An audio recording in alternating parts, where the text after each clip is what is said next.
Welcome to the Disney Fantasy. The Disney Fantasy is the fourth Disney cruise ship launch. It launched in 2012 from Port Canaveral and has been sailing from there ever since. Port Canaveral is about an hour east of the Orlando International Airport, and the ship houses about 4,000 people when it's completely full.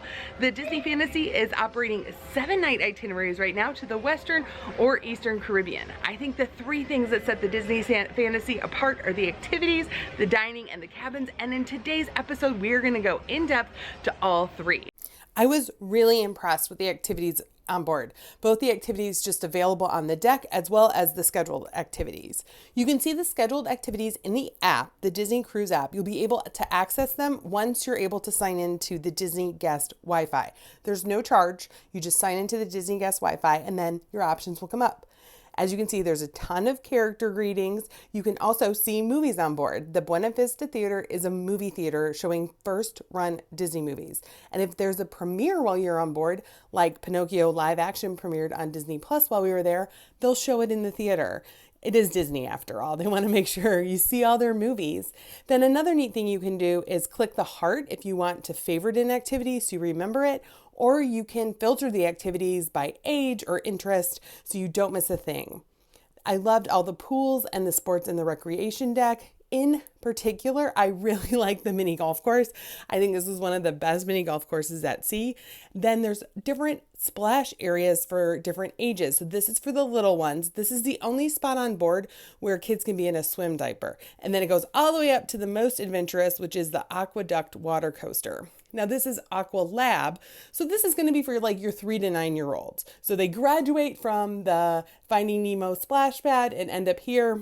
If the Aqueduct coaster is too much for your little ones, there is this twirly slide right by the main pools. So I really like how they have different levels for different age kids, so you don't have everyone in the same spot. They also have the kids programs. So Oceaneers Club is the largest. This is for ages 3 to 12. And it has a number of different themed areas. So it goes from Toy Story to Star Wars. This is a lot of interactive video play around here. They have open houses where parents can come in. I will tell you, a lot of the parents were super into the Star Wars videos. So it is fun. You don't get neglected just because you're not a kid. And then they also have like smaller areas for little kids. So they have like a Winnie the Pooh area you can see here. Kids were coloring in here. They were watching a movie. Then there's the Marvel area. So this is where Doctor Strange, you may have seen that in the app. This is where Doctor Strange held his character greetings. It also has an interactive game. Now Oceaneer Lab is where it's going to be more hands-on things. So arts and crafts. Vibe and Edge are like these hidden layers for preteens and teens. And then there's this adults only Cove area. I was not impressed with the adults only area. They felt small, they felt crowded. This had a low ceiling, but I did really like the Infinity Edge Whirlpool when you could get in it. It's absolutely gorgeous. There is a little more space up at Satellite Falls, but again, it's a very shallow pool. It gets hot, you're in the sun. There wasn't enough space. The on-deck parties were really, really fun. They have a very fun sail away party that you don't want to miss. Also, it's a really good time to go on the Aqueduct roller coaster while this is going on, because as you see, there are so many people watching the show. So you could go watch the show from the Aqueduct coaster or go down the slides like these little ones are doing, but don't miss it. It is very, very fun. If you want to dance, I would say kind of stick to the back half because it's really hard to see when you're super up close, but you can still see everything on the big screen. And then you'll have a little more room on deck to dance along with the characters. They actually have dancers halfway through the audience. So if you can dance along. Then Pirate Night, they had a 7:30 show. They had a 10 o'clock show. The fireworks are at 10 o'clock at night or 10:30 at night. A lot of parents were complaining about this. They said it is far too late. I know when we went with the family, they actually put their kids to bed, woke them up, took them to the fireworks, and then put them back to bed. The stage shows are amazing. They had 3 during our 7-night, Frozen, Believe, and Aladdin. And then I loved that they had adults only shows with the guest performers. The guest performers would do an adults only show. That was terrific. Now on to dining. The highlight of dining on board was the dinner. Disney Fantasy uses a rotational dining system where you go between the 3 included restaurants with your waitstaff each evening. So we started off with Royal Court. So this is the dining room that's supposed to evoke a castle and a feeling of royalty. I love the Cinderella bread baskets, and your dessert menu gets delivered as an envelope one night. The waiters wear tuxedos and page outfits. The highlights here were the lobster, which was served on our last night in Royal Court. I appreciated that they added some spice and grilled it. The first night there, I had this breaded salmon that was absolutely delicious. It was cooked perfectly for me, just slightly raw in the center. And then the last night, we had my favorite dessert of the cruise, a mint chocolate chip sundae with hot fudge and meringue. Pirate Night ended up being at Royal Court for us. And on Pirate Night, all the restaurants had the exact same menu. So I urge you to try the samosas. They're a little bit spicy, but so tasty. I loved this beet salad. Usually when you order a beet salad, you don't get any beets. So this was a great surprise. And then each evening you can get a dinner salad. It's basically the same base salad with a different meat. And on Pirate Night, they have a really good beef rib shredded meat on the top. Animator's Palette was our second restaurant. We actually skipped it because I hate Turtle Talk Night at Animator's Palette. It's too loud. There's too many people. It's way too much. But the night you draw your own character is much better. It's calmer, there's just music, and I highly encourage you to try to draw your waitstaff. Be sure to outline their head and their legs. It is hysterical. Definitely give that a try. My favorite dishes here were the mushroom stuffed pasta. It had great mushroom flavor, a nice light creamy sauce. There were pasta entrees every night. I also really enjoyed the tuna with this sesame seed crust, raw tuna, well seasoned. Enchanted Garden is the third of the restaurants. It's meant to look like an enchanted garden. Pay special attention throughout your dinner because you'll go through the 4 seasons we did on our second night. So all the colors change like fall and winter. My favorite dishes here were the tuna tartare. It was mixed in with avocado. Both were seasoned very well, so a light spice. I was very impressed with the scallop entree. It was as good as the one I had in Palo. The sea bass, though, was really the stunner. In fact, the table next to us pre-ordered it for the next night. They liked it so much. And don't worry, if you can't find anything for dessert, you can always get a Mickey bar. Palo is the Italian specialty restaurant. It is available for brunch on sea days or dinner every night for an additional charge. When we got on board and were able to view our dining rotation, we saw that the first night of Animator's Palace was going to be on Sunday. So we went and made reservations at Palo for dinner instead. Luckily, there was still availability. We did the a la carte menu. You can get a prefix menu, but we didn't like the courses that were included in that. So we just ordered off the menu. The butternut squash ravioli is absolutely incredible. It has this cookie little crumble on the top. It's like the cookies you get on Delta Airlines. It's creamy. It's not too sweet. And then we also got the arugula and mushroom pizza.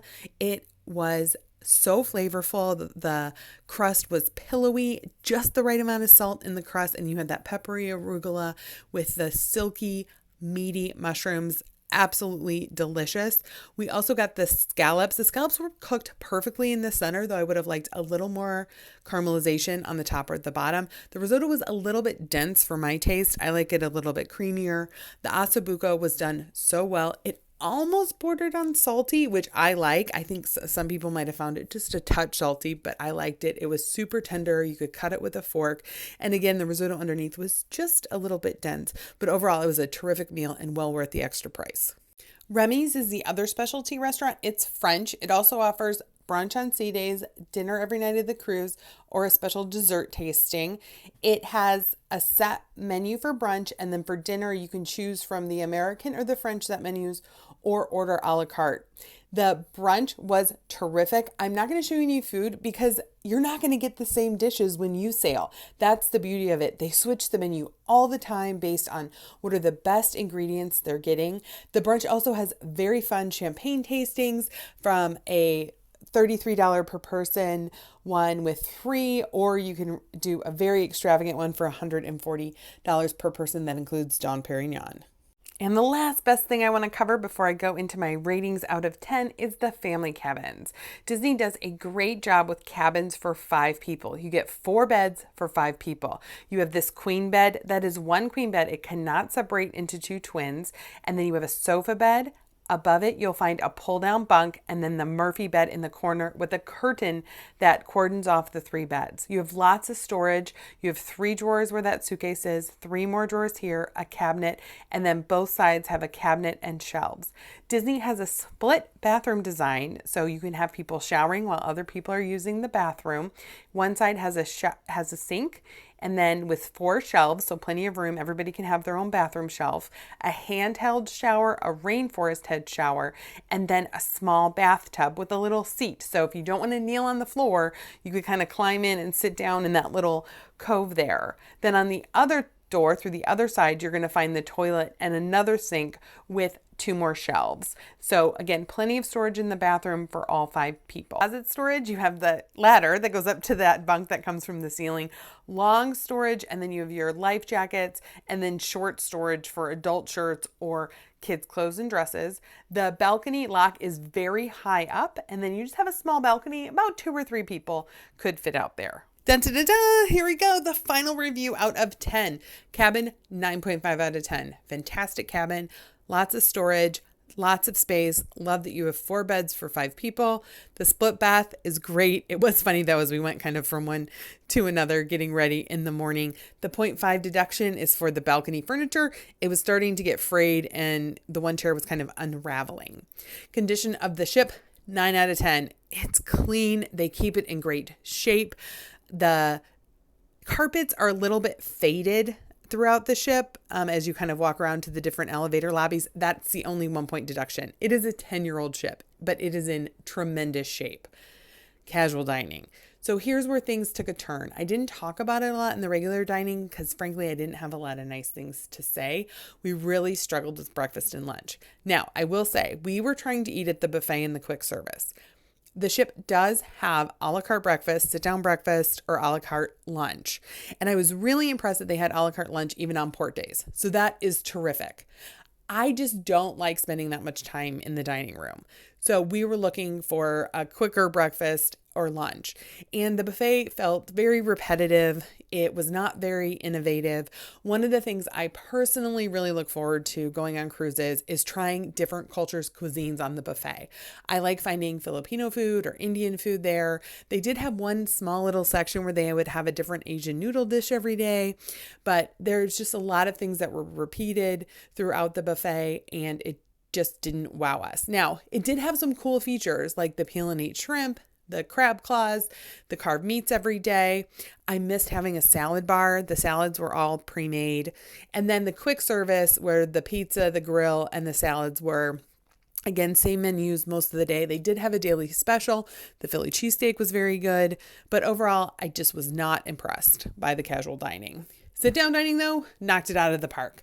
The 1 point deduction was we had some issues with food not arriving hot, especially soups. And the last night, the appetizers we ordered, the oysters, Rockefeller, and the eggplant roll up were terrible. So that's the 1 point deduction. But as you heard in the dining section, love the dining. Entertainment, 9 out of 10. This is absolutely where Disney shines. Service, 9 out of 10. Again, where Disney shines. Now value, I'm giving it a 7 out of 10 for me. Disney is one of the highest priced family cruise experiences out there. We don't sail with kids. So I can't properly assess, is the extra premium you're paying to have the larger kids club, to have the character greetings, to have the more immersive entertainment shows that are based on Disney intellectual property worth it? For us, it's fine. We like Disney, but we don't love Disney. So if you're someone who absolutely loves Disney or your kids love Disney or you really want to be able to drop your kid off first thing in the morning and have your kid be in the kids club till midnight every night, then the extra price you're paying to sail Disney may 100% be worth it and you would rate it a 10 out of 10 for value. But for me, an adult sailing without kids who's not a huge Disney fan, it was like a 7 out of 10 in terms of value. So overall, I would give it a 7.5 out of 10. I think the issues with the casual dining and the value bring down the overall experience for me compared to other experiences I've had on other ships.